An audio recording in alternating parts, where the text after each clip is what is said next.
for the unfolding climate crisis. I'm Golo Pilz and I will be tonight's moderator, and we will talk on sustainable future, a very interesting topic.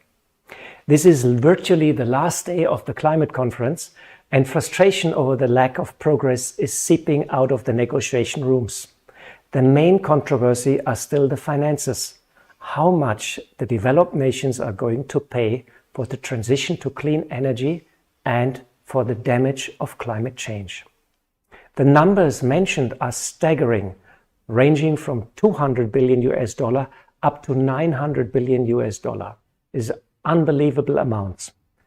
The talks on phasing out fossil fuel are also going very slow, as it seems some of the oil-producing nations are grouping together and sort of watering down the negotiation process. However, it is too late to come to a conclusion, as the conference definitely will go into overtime, and probably Saturday and Sunday and maybe even Monday, the delegates have to sit, the negotiators have to sit and come to an agreement. So we'll have to see the final outcome. I'm very glad to have two experts with me tonight who hopefully can shed some light on these rather complicated topics. I have with me Mohamed Bahr. Welcome.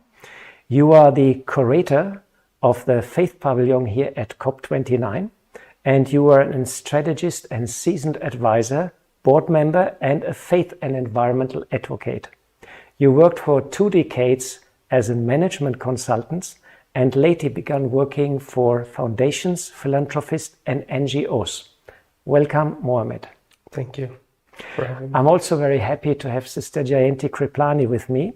You are the additional administrative head of the Brahma Kumaris, a spiritual organization with more than 5,000 meditation centers in India and 1,000 abroad. The Brahma Kumaris is accredited since 2009 with the United Nations Climate Conference and has been since then to all climate conferences. Welcome, Sister Jayanti. Thank you. It brings me to my first question, Mohamed. You are the curator of the Faith Pavilion and have been most of the time inside the COP at the pavilion itself. And you might have organized probably 100 programs or yes, something around that. No? And really my congratulations for all the good work being done there. And can you summarize for our audience your impressions from these 2 weeks? And also let us know if the pavilion was able to recalibrate the moral compass of the delegates, and if faith finally gets more impact into the whole process. Thank you. It's a very important question. Before going into my reflection, I would like to thank Brahma Kumaris team and for all of their support, and of course our sisters. They've been very helpful and running a lot of programs in our pavilion, and I would like to give my appreciation to Brahma Kumaris and to all the participant organizations. The impressions from the past 2 weeks, it has been a deeply rewarding experience to witness all the global convene in the Faith Pavilion for climate action. I think we started the Faith Pavilion in COP28 in Dubai, but we had our first Faith Pavilion ever, and it was a historic moment. And also we had our dedicated building that shows how faith is united. But this year was completely different. So as you know, like in Expo, it was kind of a building structure, and here in COP29, it was a kind of exhibition structure. So you are actually with the people, and the people come to you. Hundreds of people come every minute, and they attend and enjoy the sessions. And I think last year that most of the organizations showcase their work, but this year I would say we encouraged the organizations so they can to work in collaboration to design the program. And it was very, very successful. And I think the next year, I would envision that we will have a lot of collaboration efforts that already has been undertaken by the organizations. So we move from faith in each other and we give faith and hope to the people so we can move to the climate action. And actually, like this year with the pavilion, it was full of spirit. It was a different success. Very nice. Some people, they told me that they actually want to call it the Hug Pavilion. And people really enjoyed the time, enjoyed the discussions, and a lot of feedback from people that they come and they tell me this place is different. And some people come seek our prayers for them before to go to the negotiations. It was very touching experience this year. And I think the pavilion successfully brought attention to the ethical and moral dimensions of climate action, and many delegations reflected on their roles, not only as a policymaker, but as a stewards of creation. I have met with a lot of delegations that they come, they get inspired, and sometimes they bring into their delegations a faith leader. And also some people come and ask for guidance and what do you think is ethical? What is the morals? And we get a lot of questions. And I think our faith leaders attending COP, like our sister, like, they answer them and they give them hope and they give them affirmation. Fantastic. That's a fantastic result. I saw also the pavilion last year, and that was a bit isolated. It was a separate building, and this year you were in the middle of the whole exhibition, the Blue Zone, and whenever I came there were throngs of people and something was going on. That's fantastic result. That it was successful, and people that were touched by the heart, and could recharge also the battery, because the conference can be also quite draining, and there's quite a lot of information overload. Thanks very much for this positive description and this positive remark on the Faith Pavilion. Sister Jayanti, I know the Brahma Kumaris is one of the major institutional users of renewable energies, and recently an innovative biogas plant with waste segregation and also a novel solar cooking system with induction cookers has been commissioned in Mount Abu at the headquarters of the Brahma Kumaris. You also have introduced green guidelines to your centers, and you plant trees all over the world. So you do all the right things as an organization, or many of the right things as an organization. But in your heart, you also understand that's only one side of the medal. There is technology and there is the outside activity, but that's not enough. It has to be supported by a change of hearts and minds. And in order to create a real sustainable future, please share with us how you change your hearts and your minds to create inside the sustainable future. I'd like to begin by saying Om Shanti, a greeting of peace to all our listeners and viewers. And it means Om, I am, Shanti means peace. So I hope that even as you hear the sound of Om Shanti, you're beginning to feel peaceful inside. Actions come at the end of a long process.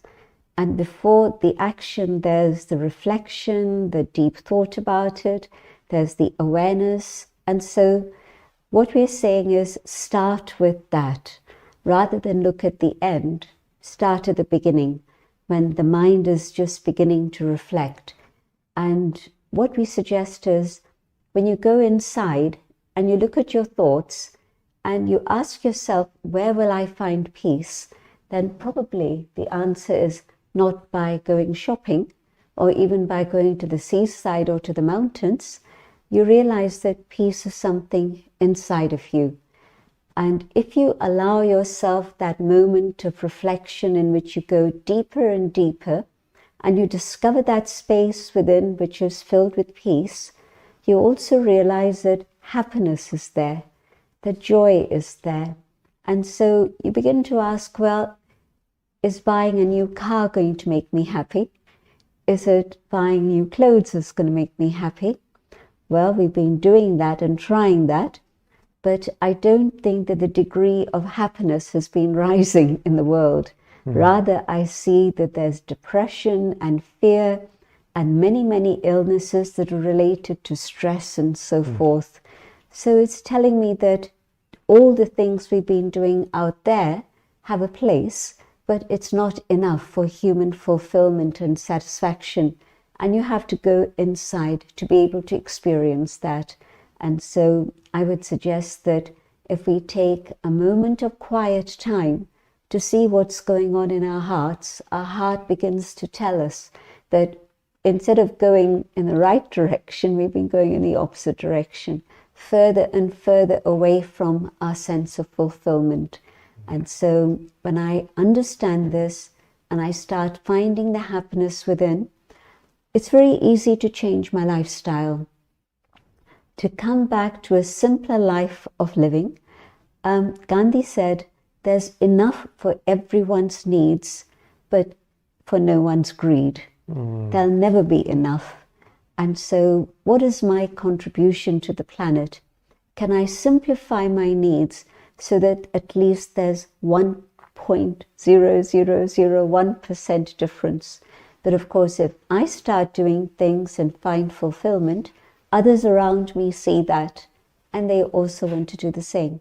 So it's a ripple effect that grows. And so yes, I see that by going on that inner journey and looking at our mindset, our awareness, our perception, we can definitely make plans for a sustainable future. Wonderful. I heard once that the developing countries, they should not do the mistakes of the developed world and think everybody should have a car, everybody should have the same gadgetry, because the planet would collapse, you know. And so the West has to acknowledge and has to reduce also.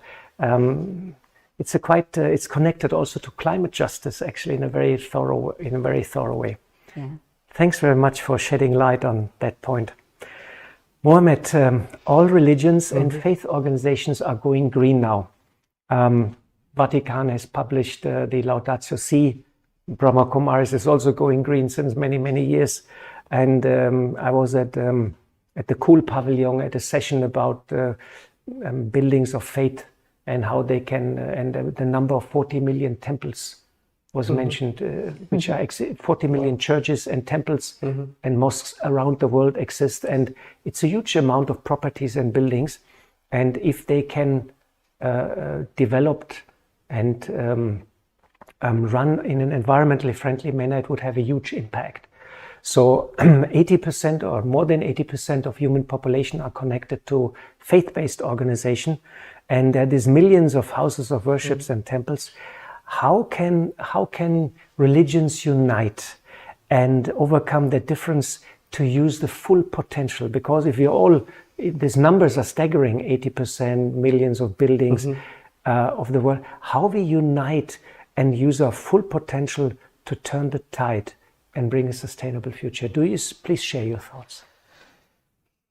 I acknowledge in the beginning, like the faith reach, like it's really was over 84% of the world following a religion or a faith, and unparalleled influence and trust in the communities, and the faith communities are always the first responders to crisis. It's like a sleeping giant right now. Yeah. And I think, as you mentioned, there is 1 million of houses of worship that can be transformed, not into green, but also can be transformed into hubs for education, advocacy, and sustainable practices. And you can have I would say, a center of excellence in every city. And you transfer and replicate this through the faith. And this is part of the Faith Pavilion. The strategy is actually to listen to how the faith communities around the world, everyone is convening at COP. We had 97 faith-based organizations convening at the Faith Pavilion this year. So they all share their stories, they all share their pains, and they learn from each other.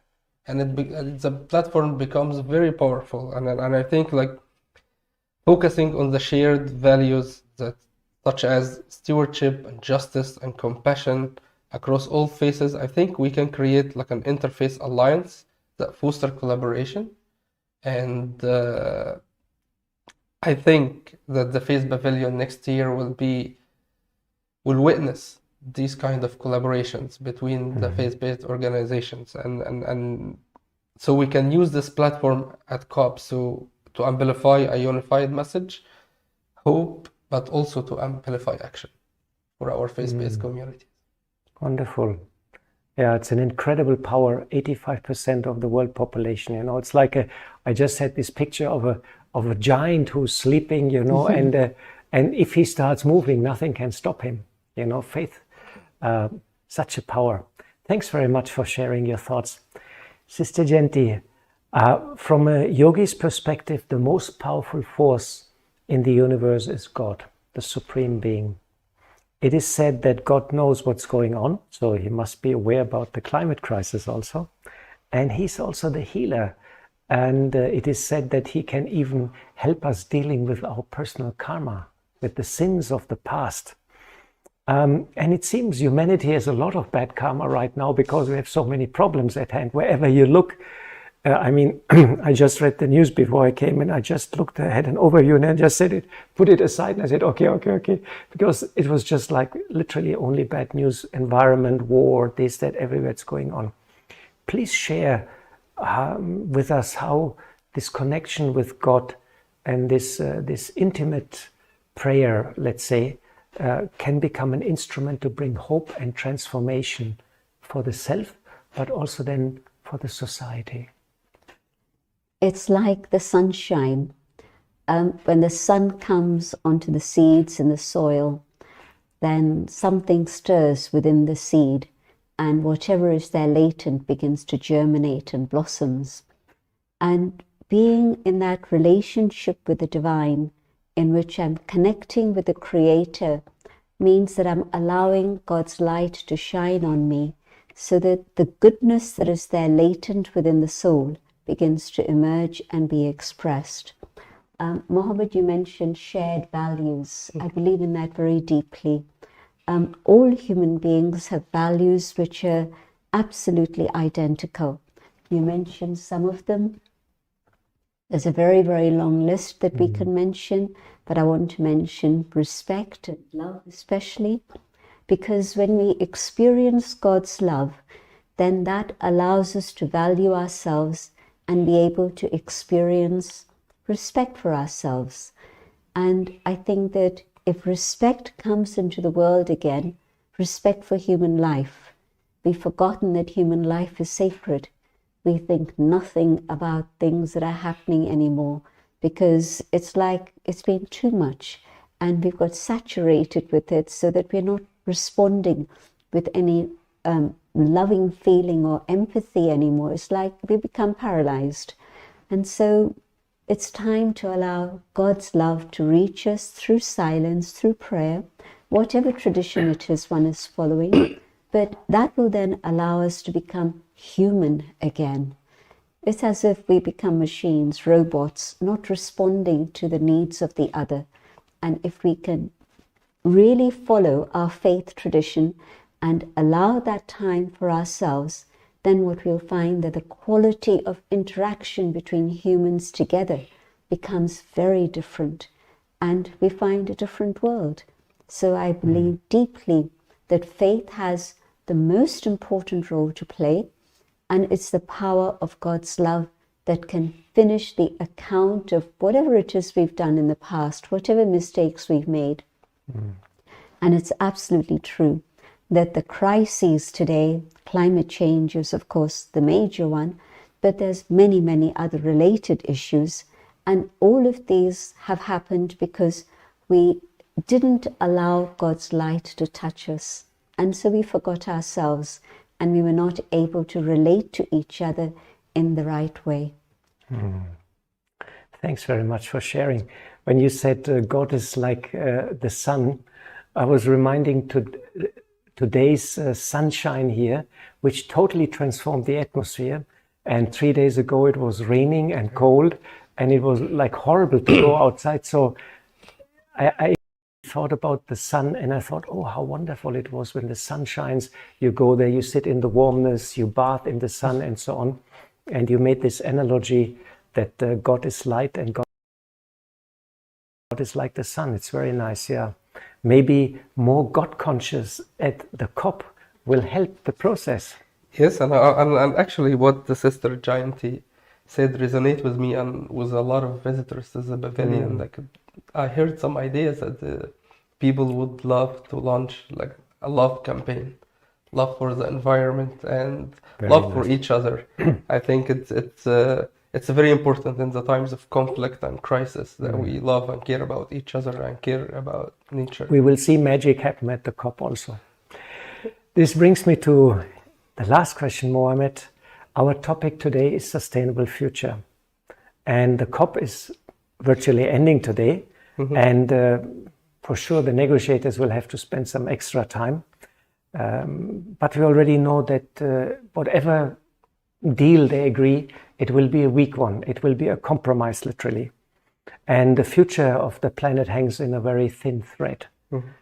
Is this the great unresolvable crisis? And do we have help? Do we have to seek help from above?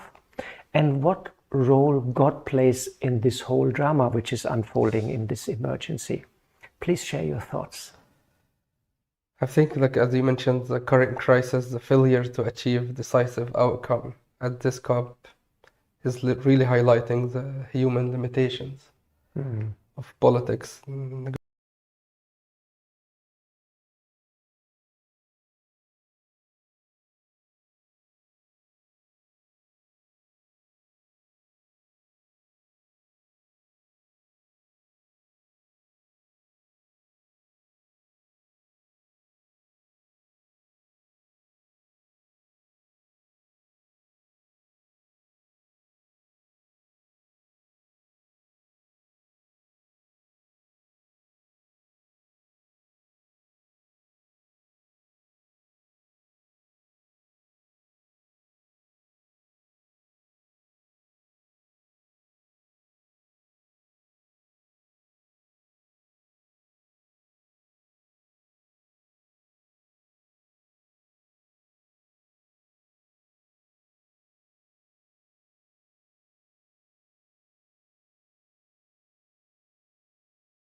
Brings me to a meditation of Jayanti. Can you take us on a journey towards a sustainable future? Thank you. It's beautiful hearing these comments about the power of faith. And yes, definitely faith uniting the whole of humanity is the future, I believe. So connecting with the higher being, the light that shines, the creator of the whole of creation, I draw on that purity, the light, the might of the divine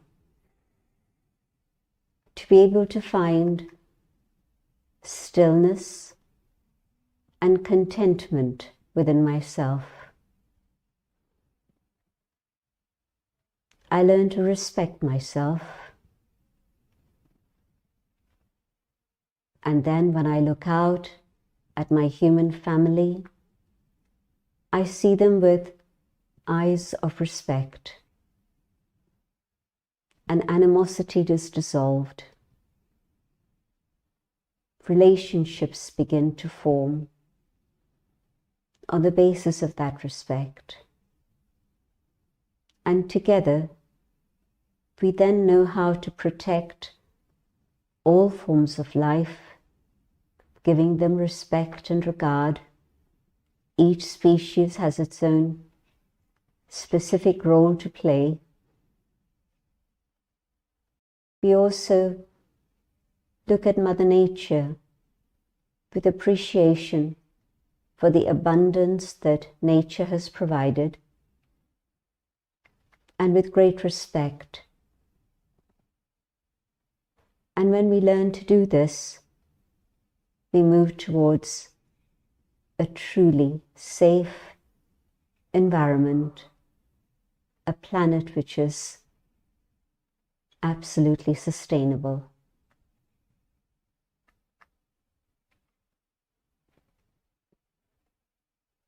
Om Shanti.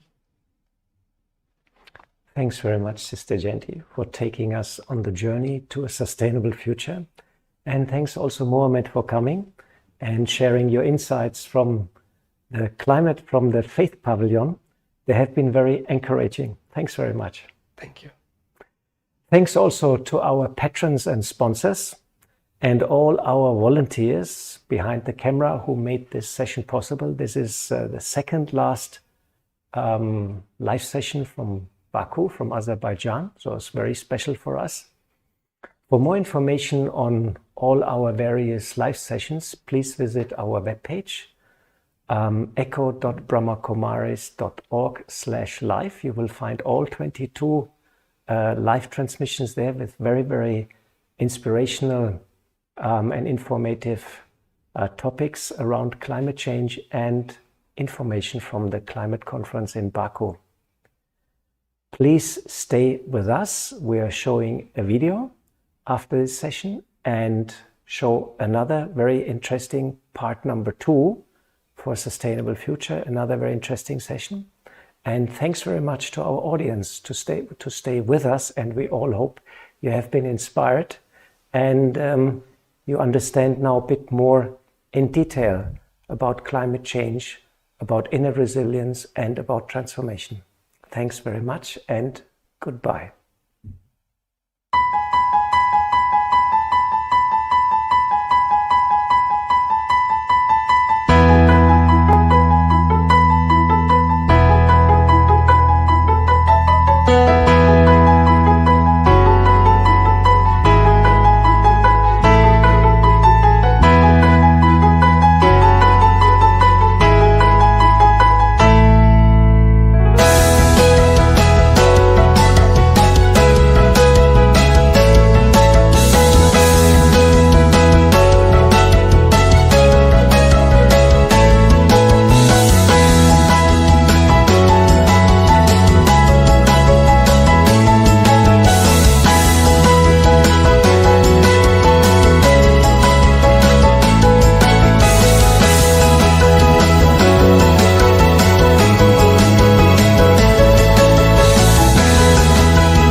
Welcome to our Climate Wisdom Studio, live from Baku in Azerbaijan. We bring together experts from science, politics, and spirituality to explore the unfolding climate disaster. Myself, I'm Golo Pilz, and I will be tonight's moderator, and our topic will be sustainable futures, a very interesting topic. This is the last day of this climate conference, and all the delegates, or many delegates, are quite frustrated due to the lack of progress, especially on the finances for the developing countries.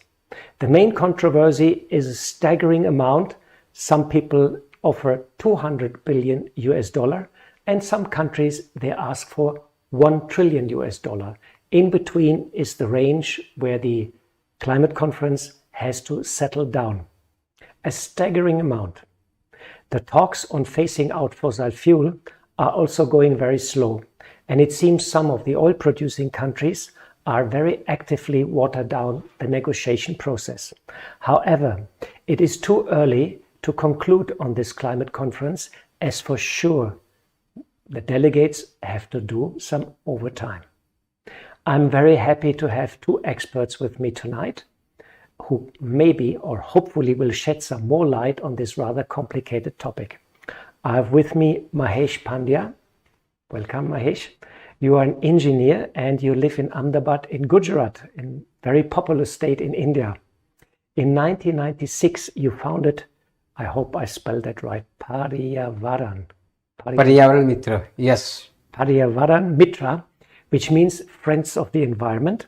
And you are also the editor of the bi-monthly magazine and have authored many books and publications on environment, climate change, and ecology. Yes. Welcome very much to our interview. I'm also glad to have with us Sister Jayanti. You are the additional administrative head of the Brahma Kumaris, a spiritual organization with 6,000 centers in India and 1,000 centers abroad. The Brahma Kumaris has been accredited to the United Nations Climate Conference since 2009, and Sister Jayanti has been to almost all the climate conferences. Welcome. Thank you. Mahesh, this brings me to my first question to you. Share a bit what Paryavaran Mitra, the Friends of the Environment, are doing in India. I know you're also very active in the field of education, and you're going to schools, awareness campaigns for the youngsters. And our audience might be also very interested. How is the response of the young people, the young generation in India to the unfolding ecological crisis? Namaste and thank you Golo and Sister Jayanti. Be here, I'm pleasure. It's a very good interesting question because you already told that Gujarat is a industrial state, India is a populated country. In number of the judiciary verdicts, Supreme Court verdicts about the education, until and unless if the environmental education is not entered into the school and college curriculum, then the powerful, stringent and strong environmental laws cannot function. That is why they focus on environmental education. So we bring this topic. We are going to the school and colleges and giving a practical reality of the environment, climate change and industrial pollution. So what we are doing? We are giving a training to the environmental educators, like bachelor degree they are getting. We are going there, training them on environmental law, waste management, climate change and all. So they spread out the message to their students. Also, we are giving a training to the professors of the social work, journalism, even engineering. So the coming students in next generation, they can learn more about the reality of the environment rather than the bookish and all.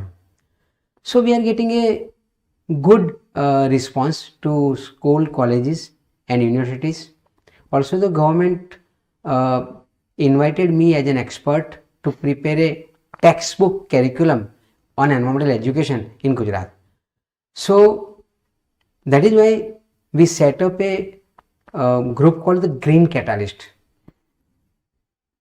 Sister Jayanti, we form a green catalyst group where we selecting the engineering students, law students, social work students, journalism students, and giving a kind of 2-day, 3-day training on waste management, environmental law, climate change, industrial pollution. We bring them for the exposure trip and how the effluent is treating, how the sewage is treating, how the biomedical waste is disposed of or the plastic waste is disposed of, so they can learn. And after that, the students are making a communication package for awareness, and the students, they are going to the school, colleges and community places, and they are spreading the awareness through the kids, street play, pamphlet, some other model of media. So we are getting a good response in Gujarat and other states.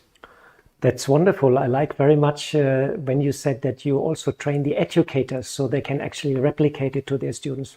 It's very nice. Thanks very much for sharing.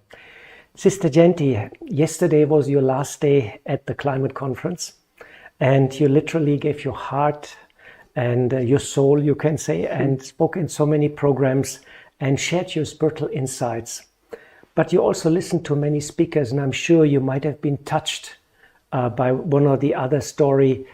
Please share with our audience what stuck your mind and what touched you and what inspired you. Then, of course, in my language, it speaks about spirituality, because inner development really takes up the story about empathy and compassion and how it is we relate to others and collaborate with others to bring about change in a situation so that we can move forward together. So I've been very touched by this in particular. Of course, so much is happening in such a beautiful way. Solar panels are being introduced in underprivileged areas and schools in India by an organization. So things like this are very good news. So that inspired you. It's very interesting that slowly, let's say the world wakes up to the inner dimension of climate change, and that it is related to our inner world, and when we start changing on the inside, the outside will also change. Very nice. Thanks very much. Mahesh Bhai, in India, as you also already said, India is really densely populated, no doubt about this.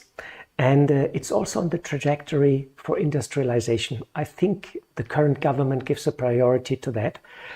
So everything is going in India at a very high speed. Right now, the government has a lot of infrastructure projects for industrial development, and I can imagine, and I can see that also, that in India resources are getting tight. And there might be often conflicts between local community, industries and the government for land, for space, for resources, for water and so on. In such cases, could you play the role of a mediator?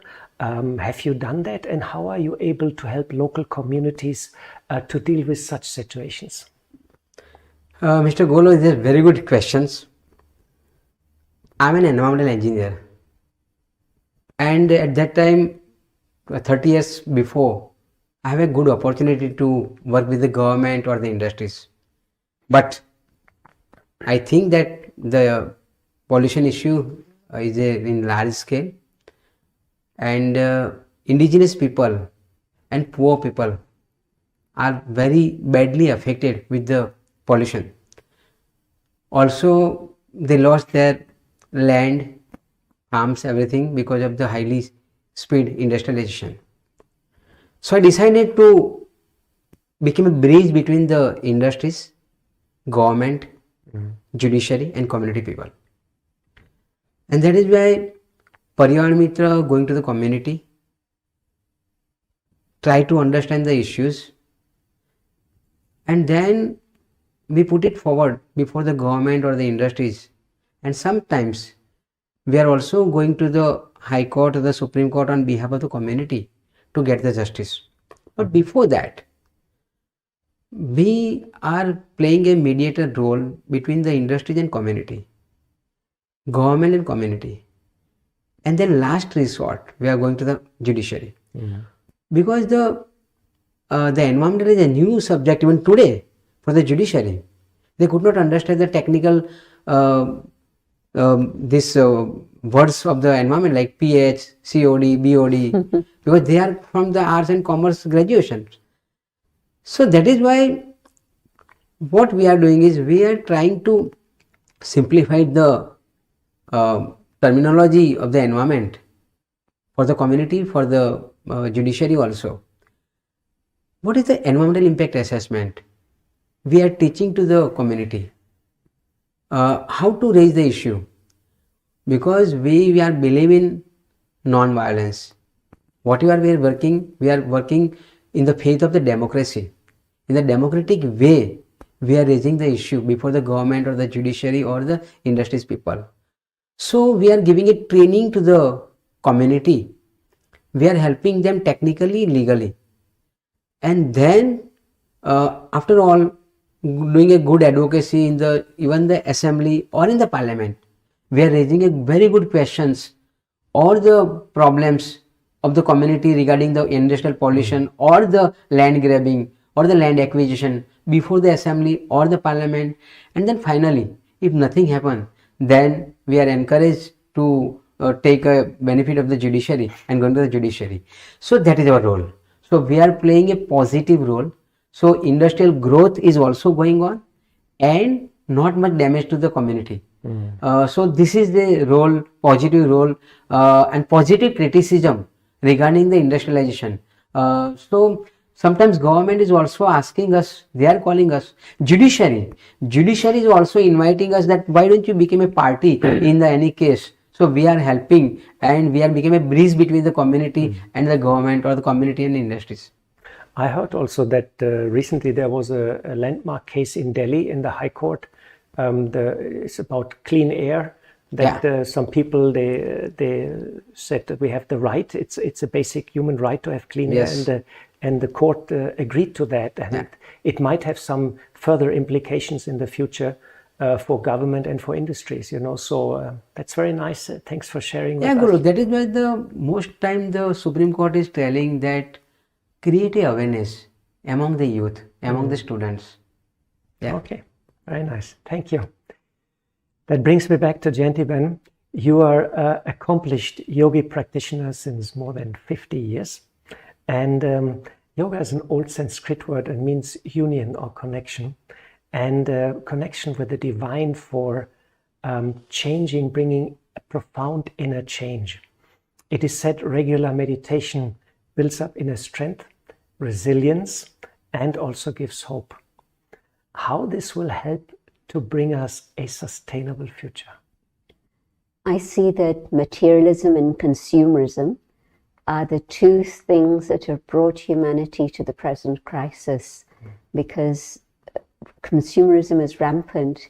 When I travel in India now, even little towns have huge shopping malls, which 15 years ago I didn't see, or even 10 years ago. And so that's an indication of how much consumerism has risen across the world. That's one example, but we see it everywhere. You see the big trademarks all over the world, whether it's cars also getting bigger and bigger. Whether it's in food or clothes or anything else. And so all of these things are telling me that what people want is happiness, really.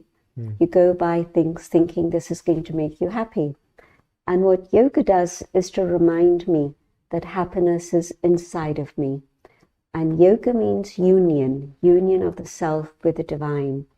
And being outside, whatever you can buy will last only for a short while. Maybe a few minutes, maybe a few days, and maybe a few months, not much more than that. And so if I want real happiness, it's when I go deep within that I connect with the divine and I discover the true joy, happiness, and love are there within me. And so I think that when this simplifies my life, because I'm no longer shopping till I drop, but I'm content. And in that state, yes, definitely, it'll be a major contribution. The other thing, Mahesh Pandya, you referred to non-violence. And I see non-violence as part of the whole system of food production. And so if we were to revert to plant-based diet, which is what human beings are actually created for, if we look at our teeth, our gut, and everything else in terms of biology, we are not made to be omnivores or anything else, but we're made to be really herbivores. And if we revert to that, there's a benefit on health, but also benefit to the ecosystem. There's a lot of evidence about that also. So yoga, if I am not already on a plant-based diet, encourages me to come back to that, so that that again becomes a big contribution. But maybe the biggest contribution is that I learn to live a life without anxiety and fear. Because at the moment, the impact of the world outside is such that maybe depression is the biggest problem in terms of health. And when we come back to something that can bring us inner peace and stability and a deep understanding that the seeds that I sow today are going to bring me fruits in the future. And I'm talking about trees, but I'm also talking about actions. So my thoughts of purity and peace will create a world of peace and purity in which we can all live together in harmony. And so when that fear and anxiety goes away, our quality of relationships changes. And so we're able to support each other, collaborate with each other, and work together. Wonderful how nicely you wrapped it all up in such a short time. Thanks very much. Mahesh, coming to our last question. The conference literally ends today. The poor negotiators have to sit in windowless rooms for 48, 72 hours, maybe until Monday. We had that in the past already. And until now, the results are not really encouraging for the world community and also for all the delegates here. It's COP29, means the 29 COP we have now in a row, and the emissions are still on the rise. It's very interesting. And climate change becomes a grim reality also for many people in India. I was in Delhi in summer when it crossed 50 degrees. And that was very tough, especially if you don't have an air condition, which most of the people. Now, the question is, how relevant is the climate conference in the future? And is it still the right format, or we have to think outside of the box? We have to bring in some other dimension or some other concept and maybe start more from grassroots, whatever. Please share your thoughts. It's really good question, and today I'm frustrated. I went to the COP, and most of the time, today the last day when there is no much more people there, empty conference and all. This time, the world well-known countries' leaders did not came. This is a financial COPs, and the developing countries and underdeveloped countries is asking more finance, and it's a climate justice basically. They are not begging because they want to do the adaptation, they want to do the mitigation, but where is the money? Who are the responsible? So the demand is $1 trillion American dollar, but I lost the hope. So we must have to think something else out of box. So the community in their respective countries, they have to raise the voice. We do not have to rely on the Paris Agreement or COP and all, because nothing is going to be happen. It is 29 years after getting this UNFCCC. Where is the progress? And the NCQG is not happening in a progressive way. Also, can you explain what is UN? New collective quantified goal. That's so a new term for our audience. After the Paris Agreement, we have to set up a new goal, because we have to review the Paris Agreement and then set up a new goal. But it is not in progress, because without the money, without the finance, how could the small island or the underdeveloped countries work about the adaptation? They are not responsible at all. Take an example of the Fiji or the Philippines. They are not emitting the carbon, but facing a lot of problems. What is outside of the box now?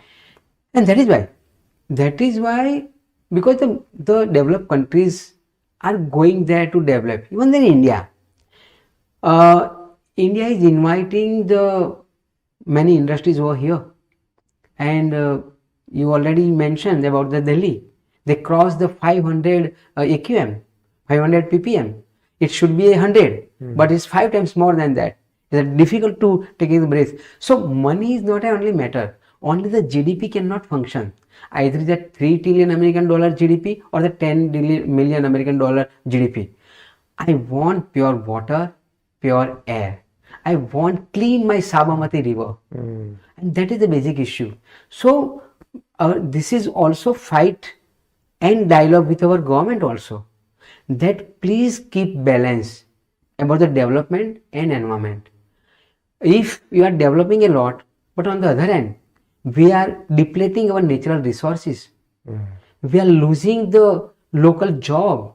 Our farmer is losing job. Our tribal people is losing their job, common land. Because like in India, I will give you a small example.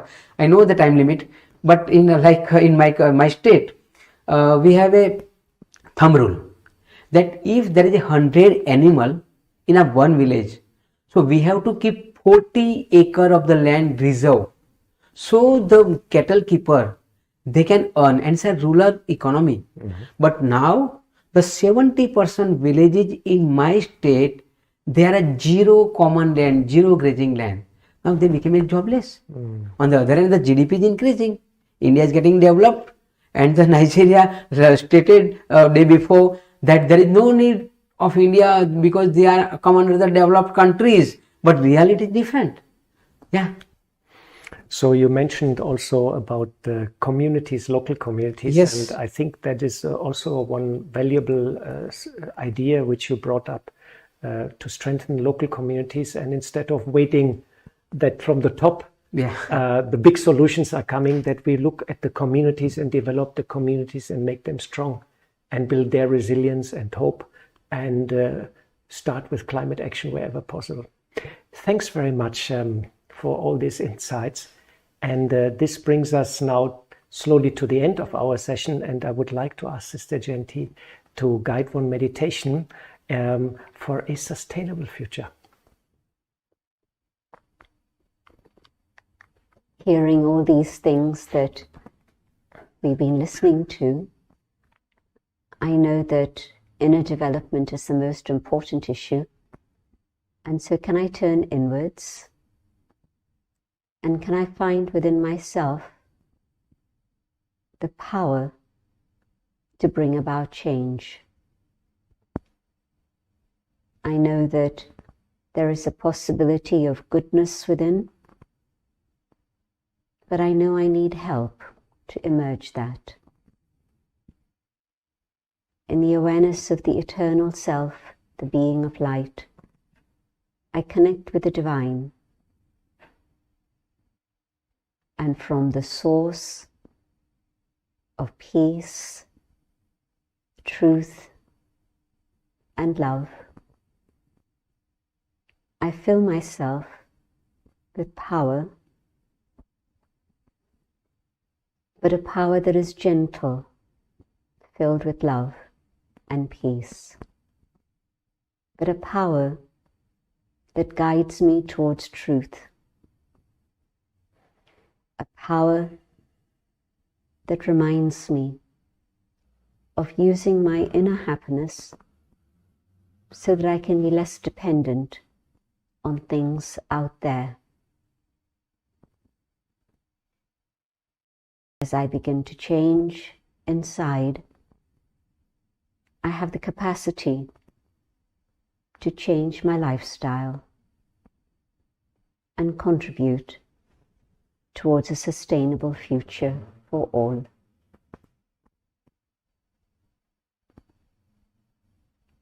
Om Shanti.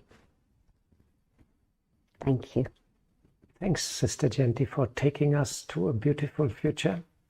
And I feel such meditations, if they're practiced more often, and maybe also more often at the climate conference, definitely it would have a positive impact on the negotiations and also on the mental health and happiness of the delegates. It's not easy to be always at the climate conference, I know. So thanks very much, Sister Jayanti. Thanks very much, Mahesh Bahr, to be with us today at this very interesting session and interview. And special thanks also to our patrons and to our sponsors who made this Climate Wisdom Studio possible. Thanks also to all the volunteers behind the camera people here, but also at the internet side and in India who did all the streaming and all the efforts. Because special thanks, because this is our last session. And it's the last live session from Climate Wisdom Studio from COP29. And for more details on all the 22 sessions, you please visit our webpage, echo.brahmakumaris.org/live, and you will feel all the episodes which we have done, approximately 22, with different titles, and you can see them on YouTube, and I hope you enjoy them. And thanks to all of you, our audience, for staying for so many episodes with us. And we hope you have been inspired by the science, by the stories, and by the wisdom to see hope for a sustainable future for all of us. And for the last time, good night and goodbye from Baku in Azerbaijan.